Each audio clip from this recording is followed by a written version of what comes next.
Друзья, всем привет! Сегодня мы продолжаем историю про дедушку Лёшу. Я думаю, продолжение этой истории ждали многие из вас. Для наших новых зрителей мы хотим немного рассказать про него.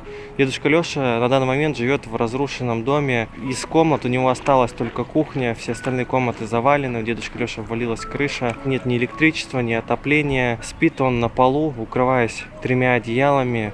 И вы вот сюда вот ложите и вот так вот спите. Да.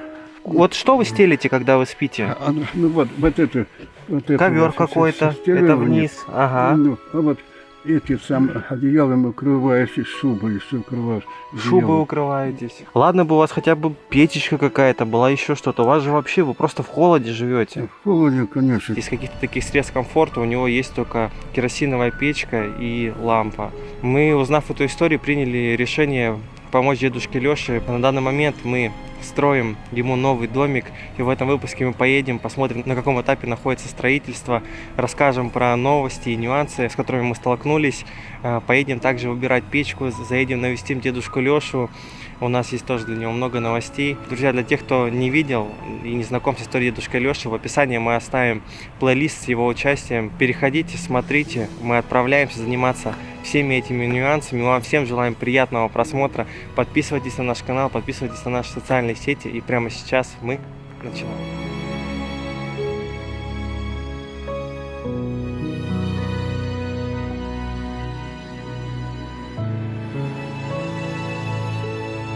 Приезжаем уже к тому месту, где строится бытовка. Сейчас покажем, в каком состоянии она находится и какие у нас там будут сейчас дальнейшие планы. Мы решили в этот раз сделать много разных новшеств, но об этом чуточку позже. А сейчас давайте смотреть на то, что уже готово.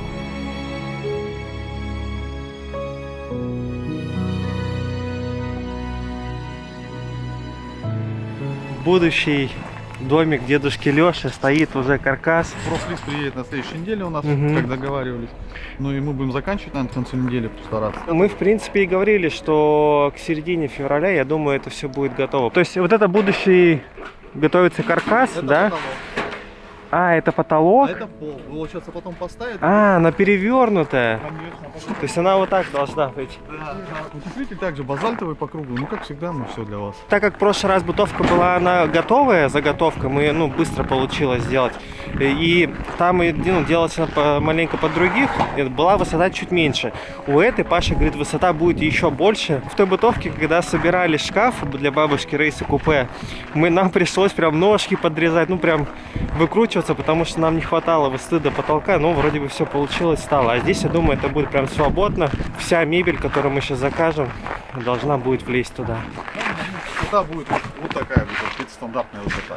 А, слушай, ничего себе. Ну, все равно здесь 2,80 где-то. Здесь 2,80, здесь 2,60 должно быть. Все равно бабушка Рейса, она маленькая, ей той высоты хватало. А тут, и будет просторнее даже. Вот это все у нас, это будет в цвет черный графит Да, сделано. черный графит. Мы же, получается, будем печку уже устанавливать. Да, у нас. Где-то что-то покрасить, еще внутри сделать. Сделать это у тебя, чтобы ты поставил обогреватели. А чтобы обогреватели в любом случае поставят. У меня же ребята работают. внутри будут Да, делать. Электрику уже все готовят. Все, Чтобы мы вместе, чтобы еще пока тепло здесь будет, чтобы успели без покрасить. проблем, ребят поставят и работайте. Вот. Просто мы хотим прямо в этот раз, чтобы у нас прям готовое, на приятно. уровень выше получился домик. Завтра поедем до дедушки Лёши и вам покажем, как обстоят дела с электричеством, покажем, где находятся коммуникации. Вам показали, что идет процесс стройки, что потихонечку все делается. Паша говорит, что к концу следующей недели уже будет все готово. Мы будем начинать планировать электрику, у нас уже будет полное понимание, где что будет находиться. Мы вам тоже позже об этом расскажем. Паше вношу вторую часть оплаты, чтобы он закупал уже дальше утеплитель, обшивку. Вот. Спасибо, что мы с вами тоже на прямом эфире посоветовались, определились, каким цветом мы будем обшивать. Это будет цвет слоновой кости. Такой приятный, светлый цвет. Я думаю, дедушке Лёше точно понравится. Увидимся с вами уже в магазине, где будем заказывать печь.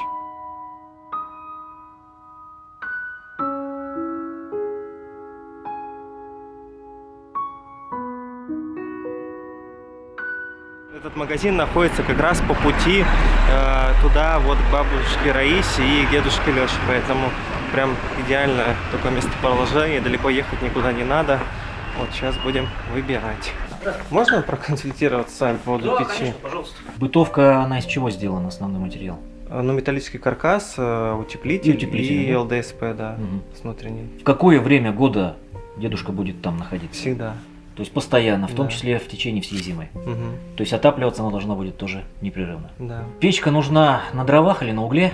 На дровах. На печке он будет готовить еду. Мгм. И я так подозреваю, печка нужна максимально компактная, чтобы ему Чтобы в не эту мешало. нишу, да, поставить. Дровяная отопительная печь конвекционного типа отапливает около 40 квадратных метров, оснащена чугунной варочной поверхностью, которая очень хорошо разогревается и позволяет не только разогревать, но и готовить пищу. Мгм. Топка изготавливается из жаропрочной высоколегированной стали, нержавеющей. Я так понимаю, это же ваше производство? То есть Да. вы не покупаете, вы сами Это наше. делаете? Единственное, что не наше, это керамическая плитка. Печка специально сделана такой высокой, для того, чтобы экономить пространство. То есть в здесь помещении. от 60 до 120 квадратов, то есть даже Кубов.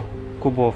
Здесь указано в объеме, а я говорю о площади. Ну, Мгм. исходя из, так сказать, опыта эксплуатации. Печка конвекционная, то есть поверх топки одет кожух-конвектор, между ними тепловой зазор, Мгм. где, как в современных радиаторах отопления, происходит непрерывная циркуляция То есть воздуха. это не в классическом понимании буржуйка? Это не буржуйка ни в коем случае. Более того, в отличие от буржуйки, которая греет только пока в ней горят дрова, а затем стремительно остывает, в этой печке предусмотрен режим длительного горения. А это При насколько? определенных настройках самой печки, А, она еще регулируется? да, А где? то есть устанавливается заслонка, шибер так называемый, позволяющий изменять сечение дымохода. Это в комплектацию входит? Нет, это отдельно. Ну, он стоит недорого. Мгм. И за счет герметизации специального устройства подачи вторичных газов в верхнюю часть топки, возможно, на повторной закладке дров, то есть печь разогрелась, разогрела помещение. Мгм. То есть все, что нужно сделать, теперь надо просто растянуть Мгм. по времени Ну, на ночь, горения. Вот это например. вот вторичная закладка позволяет, ну, в течение ночи спокойно отапливать помещение. Либо он может Не вставая. заложить и пойти по своим делам, там, в магазин сходить. В принципе, да, при соблюдении противопожарных мер не вопрос. Мгм. Дверка герметична, со шнуром, то есть воздух не подсасывается через дверку, она плотно Мгм. закрывает И вход. тут вертикально. Да, загружать. короткие дрова, какие-нибудь мелкие чурочки, обрезки можно класть Ага. традиционно, горизонтально. Да. Если дрова более длинные, их можно в виде пирамиды. Мгм. Высота свода топки позволяет. А вот есть еще всякие, вот такая печь, вот такая, не знаю, там вот такие, они... Их... Ну вот эти печи ощутимо мощнее. То есть для помещения скромных размеров они явно избыточны. Даже на минимальном количестве дров, с учетом эффективности сгорания и объема металла, из которого они сделаны, они разогреваются до такой степени, что без открытых окон дверей топить невозможно. с двумя будет поленками. Тяжелая, некомфортная среда, у человека будет постоянно перегрев, Мгм. рост давления артериального. Для пожилого человека это может оказаться То есть тут смертельным. тоже надо соблюсти как Безусловно, бы... здесь какой-то баланс должен Да. быть по принципу разумной достаточности. То есть надо обогреть, а не убить человека. Купить печку это одно дело, а там же нужно как-то это все вокруг обшить, подготовить в потолок, Значит, что... Весь дымоход можно укомплектовать полностью любой сложности. Мгм. Поскольку у печи есть режим длительного горения с низкой интенсивностью и большим выделением конденсата, лучше использовать утепленные, так называемые сэндвич-трубы для монтажа дымохода. Иначе конденсата будет очень много, он будет заливать печку. Внутренняя это, Мгм. собственно, газоход, снаружи кожух защитный, Это вот как и между выглядит ними она, не да? горючий утеплитель, да. Мгм. То есть она более пожаробезопасна. Мгм. При наличии такого утеплителя внешняя часть трубы нагревается гораздо меньше, чем у простой. Во-вторых, за счет того, что смещается точка росы из трубы вот сюда вот в утеплитель, выпадает меньше конденсата. Нет риска образования в верхней части дымохода ледяной пробки, Мгм. куржака так И называемого. наверху вот такая вот штука, да, ставится? Да, ветрозащитное устройство устанавливается. Мгм. Там сверху крышка-зонтик, значит, не дает попадать внутрь дождю, снегу. Всякому мусору с улицы не попадет никакая птица, они бывает Прячется. валятся в дымоход, Ага. да. Плюс ко всему, при сильном боковом ветре не происходит образование зоны разрежения и не опрокидывает тягу. От Чем человека зависит. подготовить поверхность всю вот в округе, там снизу? Значит, на полу формируется фундамент из простых кирпичей, специальный кирпич здесь не нужен. Мгм. Между полом и кирпичом выкладывается. То есть это под базальтовый печку вот картон. обычный красный кирпич Конечно. складывается. А его Зада- надо чем-то там ну, скрепить между Нет, собой? он просто кладется. Мгм. Печь держит его собственным весом. В один слой. Да.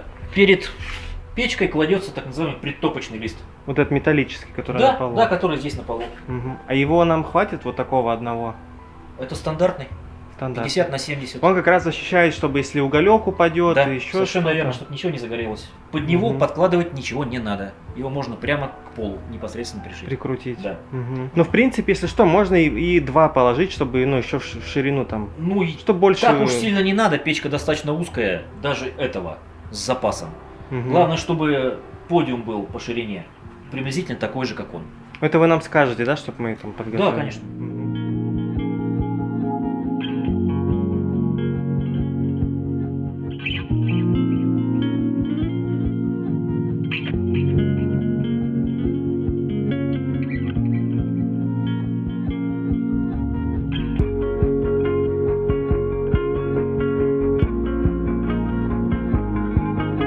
В машине лежат фотографии, продукты, сейчас мы принесем.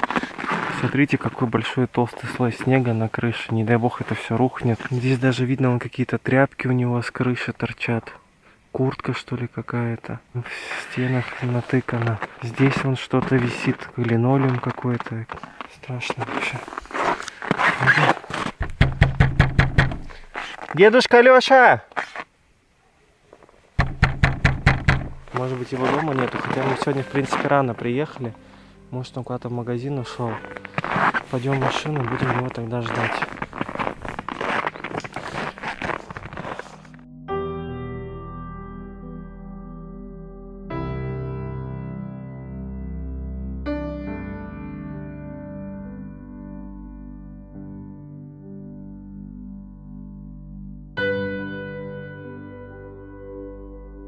Здрасте. Как ваши дела? Как у вас Нормально, здоровье? хорошо. Нормально. Привезли вам немного продуктов и хотел вам показать, как сейчас выглядит ваш домик. Пойдемте так же. покажу. Как себя чувствуете? Нормально, хорошо. Мы взяли такое, ну, что долго хранится, тушенка, хлебушек, к чаю, Давай, ну спасибо, ладно. сосисочек. А вы куда пошли? Ну, керосина купить. Вас может отвезти в магазин? Да ну, да я сам доведу. Да Дойдете? куда, да ну все. Я сделал фотографии. Вот так вот сейчас выглядит домик. То есть сделали каркас уже. Он сейчас на боку находится. Вот это будет пол, его начали обшивать, будут утеплять, здесь утеплитель ложить. Потом будет утеплитель, обшиваться будет. Ну, дверь будет, коридорчик. И печку мы туда поставим. А печка будет вот такая. Это не буржуйка, это именно прям печка. Здесь вы сможете готовить на комфорке. То есть разогреть чайник, суп себе приготовить. И туда прям много загружается. У нее есть несколько режимов. Есть режим длительного хранения. То есть там рычажок поворачиваете, и можно на ночь спокойно, на 8 часов будет постепенно прогорать. Хорошая, прям самая лучшая печь вообще, что есть. Ясно, ясно. Взяли. Вот, давайте я вам сюда тоже положу. Пусть у вас будут на память останутся. Так что вы не волнуйтесь, дядь Лёш. Мы все делаем. Мы о вас не забыли. Мы свои обещания Понятно. сдерживаем. Ну, спасибо за все. Пожалуйста, дядь Лёш. Ладненько. Все, вам хорошего дня, дядь Лёш. Он продукты, наверное, пошел. Потихонечку настраивайтесь. Скоро к вам приедем. Ясно. Все, хорошего дня, дядь Лёш. До свидания.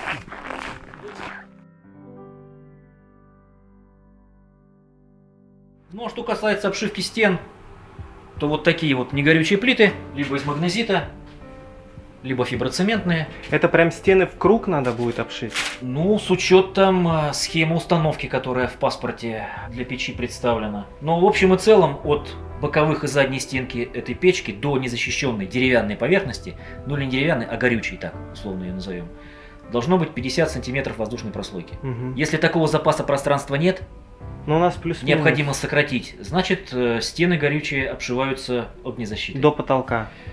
Да, И потолок тоже. и потолок, ну там будет потолочная разделка, узел частично. Угу. А то, что вокруг нее, можно, в принципе, для большей безопасности обшить вот такими вот. А какая, если из двух сравнивать, чем они отличаются между собой? Жаростойкостью. Здесь до 600 градусов, Мгм. здесь до 1200. То есть печка так сильно греет? Ну, 600-700 градусов можно разогнать. Конечно, внешняя часть так не разогреется, иначе бы вот эти плитки полопались. У плиты, у той этой защитной, должен быть запас. Да. Если она, допустим, выдерживает всего 400 градусов и печка до 400 нагрела, плита дальше через себя это тепло пропускает к дереву.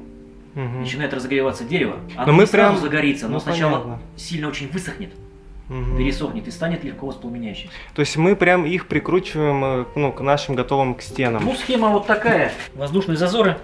А, Да. то есть еще 30 миллиметров воздушное пространство. От пола 30 миллиметров и вдоль всей поверхности. То есть эти плиты крепятся к стенам и потолку на специальных втулках из керамики сделанных, не горючих. Мгм. Они есть в комплекте. тоже все Да, есть. 6 штук на такую Просто, плиту. ну, соответственно, наверное, печник, кто это будет устанавливать, он это все знает. И всё, Ну, безусловно, всё- это всё азы. сделает. Ключевые базовые моменты, их немного, вот Мгм. сколько пальцев на руке. Но их соблюдение просто обязательно. Конечно, То есть конечно. многие пытаются Жизнь на человека этом от этого сэкономить. зависит, да. Как-то, ну, авось да небось, раньше у деда было вот так, и все живы и здоровы до сих пор, но у деда вот так, а у тебя так не будет. Да. Пол, понятно, как делаются стены, а на потолок что там? Потолок, вот такой потолочно-проходной узел, это опять-таки стандартное изделие, оно не нами придумано, вот оно. Как раз здесь продемонстрирован оно способ как установки раз по ширине нам подойдет. на дымоходе, да, то есть такого же диаметра Мгм. труба у вас будет сэндвич. Длина вот этого стартового участка зависит от высоты потолка, чтобы, не дай бог, он в потолок Да, не ушел, Да. и стыки вот эти вот между элементами Мгм. не оказались внутри ящика вот этого. Да. Они должны быть либо под ним, либо над ним, Мгм. чтобы в любой момент можно было увидеть, во-первых, что с ним что-то не так, это слабое место любого Мгм. дымохода. А во-вторых, при замене элементов, при демонтаже и установке новых, не надо будет курочить все подряд. Мгм. То есть просто открутили, сняли, поставили новый. Вот этот короб Да. окажется между потолком и скатом кровли. Да. Да. Он будет заполнен негорючим материалом, лучше всего керамзит строительный обычный. У него две фракции, мелкая и крупная. Лучше крупную. На крышу ставится гидроизоляция, чтобы по трубе влага не попадала под кровлю. Мгм. Вот такая вот для крыши со скатом. Угол примерно 45 градусов. Плюс-минус 10 градусов в большую или в меньшую сторону. Величина вот этого отверстия точности соответствует диаметру трубы. То есть срезать тут ничего, разрезать не надо. Если кровля не смонтирована, то есть в процессе все это будет одновременно происходить, то верхняя часть под кровлю заводится, нижняя часть на кровлю укладывается. После того, как подготовили по форме этот лист и одели его на трубу, здесь по периметру наносится кровельный герметик, и затем крепится кровля кровельными же саморезами. У них резиновые прокладки. Мгм. То есть в места, где они просверлены, вода не попадет. Да, я даже не думал, что Ну а цвет, столько соответственно, всего надо более-менее будет докупать. можно подобрать к цвету кровли. Да. самой. Тут А получается, то Ходовые есть, ну, размеры. если там печка, да, стоит, там, допустим, одну цену, то вот эти все допы, они тоже плюс-минус как стоимость печки выходят. ну иногда да, может выйти и так. Плюс работа. ещё. Зато такой дымоход будет соответствовать по ресурсу печки самой. То есть не придется через 2-3 года его разбирать, переделывать, серьезное капиталовложение. Но зато окупится, Да. оплатит Не, нам надо старицей. максимально хорошее все ставить. Печка с работы 1070, наверное, выйдет. Но это того, это нужно, это 100%. Это капиталовложение, да, можно, конечно, грубо сэкономить, зато Да, потом не. без конца все это переделывать. Ну и, честно говоря, Это точно жить не в страхе, выход. сгорит, не сгорит, Да, надо все выживу, не выживу, угорю, не угорю, ну как бы Да. от этого лучше держаться как можно дальше. Мгм. Сейчас будем все выписывать, оформлять, составлять вот этот итоговый список. И потихонечку, сейчас, когда ребята доделают все основное, да, соберут, уже будем там на месте устанавливать печку, чтобы у нас все было готово, сейчас все оформим и закажем. Дедушка Леша пошел за керосином для лампы, для печечки какая-то у него там есть. Предложили довести, дед Леша от всего отказывается, скромный, может быть где-то что-то еще немного побаивается. Самое главное, мне прям очень хотелось навестить его, чтобы не пропадать там сразу на 3 недели, и вот хоп, привезли, ему домик выгрузили, подарили, уехали. Чтобы потихонечку понимал, что мы про него там не забыли, что помним, навещаем. Я специально решил распечатать фотографии, показать ему, чтобы он видел, что идет процесс работы. Я думаю, у него даже, наверное, где-то в душе поднялось настроение, он просто, может быть, даже этого стесняется показать. Сейчас многие пишут по поводу вопроса электричества. Я вам хотел объяснить, может быть, просто не все поняли. Вот столб получается, идет с электричеством. От него, от этого столба, возле его дома стоял еще один столб. Это получается как техническое присоединение. И от этого столба уже электричество шло в дом к дедушке Лёше. Дедушка Лёша, как нам рассказывал, он этот столб убрал, потому что к нему ходила какая-то женщина, пыталась, чтобы он на ней женился. Ну, как дядя Лёша рассказывал, он этот столб, в общем, убрал. И сейчас вся проблема в том, что отсюда, от этого столба, к его домику никто тянуть сразу провод не будет, потому что он будет проходить низко над участком, и нужно ставить вот как раз еще один дополнительный столб, уже от него вот вести, ставить счетчик и так далее. Мы это можем сделать. И весь вопрос в том, что это очень долгий процесс. Сейчас зимой этим никто заниматься не будет. От соседей мы поговорили, смысла нету, потому что здесь идут перепады напряжения. Ну, в данном случае не выход, что может там у человека что-то испортить, у дяди Лёши толком это не будет нормально работать. Поэтому печки будет за глаза, которую мы выбрали. Я очень рад, что прям такую технологичную, хорошую печь выбрали. Со светом мы вопрос тоже решили. В дневное время у дедушки Лёши будет много окон стоять внутри, и ему будет абсолютно все освещаться. Поставим светильники, на батарейках которого он сможет вечером включать. Ну и плюс, я уверен, что дедушка Лёша сейчас ложится рано спать, наверное, как темнеет, часов там 8, может быть. А утром рано встает и начинает убирать здесь снег. Вот это все чистит, убирает. А потом, ну и, соответственно, по поводу электричества летом, просто еще непонятно, что у него с документами, есть ли документы на участок, на дом, как они оформлены, в каком они состоянии, испорчены или нет. Мы, если честно, не уверены, пойдет ли дедушка с нами вот в необходимые службы, инстанции, чтобы это все как-то оформлять, подавать заявку на свет. Так как дедушка Лёша сам, он довольно против всей этой затеи, что он опять боится, что кто-то к нему придет, там будет снимать, не знаю, показания. Мы, конечно, потихонечку будем это все ему рассказывать, пытаться как-то чтобы он это как-то переосмыслил, понял, что вот все-таки нужно это сделать. Но это все, я думаю, уже будет ближе к лету. В общем, я очень рад, что у нас потихонечку все это движется, весь процесс ближется к нашему логическому завершению. И в следующем выпуске мы с вами уже, я думаю, уже будет готова бытовка, мы начнем ее оборудовать, мы вам покажем фишки, которые мы в ней придумали. Мы решили на новый уровень выйти по производству бытовок. В общем, будет много всего интересного, будем покупать мебель, выбирать, я буду вам рассказывать планировку, которую мы придумали. Мы начнем расчищать всю вот эту площадку, чтобы там выгружать, звать рабочих, расчищать. В общем, будет прям такой, я думаю, масштабный выпуск. Поэтому подписывайтесь на наш канал, подписывайтесь на наши с Ваней инстаграм, мы будем там все очень рады. Также покупайте наш мерч. У нас там есть абсолютно много разного ассортимента, разные коллекции. Есть и карма, коллекция для любимых. Самый лучший папа, самый лучший дедушка, бабушка. Такие подарки, я думаю, очень будут приятны вашим близким. Заходите на сайт и приобретайте что-нибудь для себя и своих близких. Увидимся с вами, друзья, через неделю. Я вас всех обнимаю. Всем пока.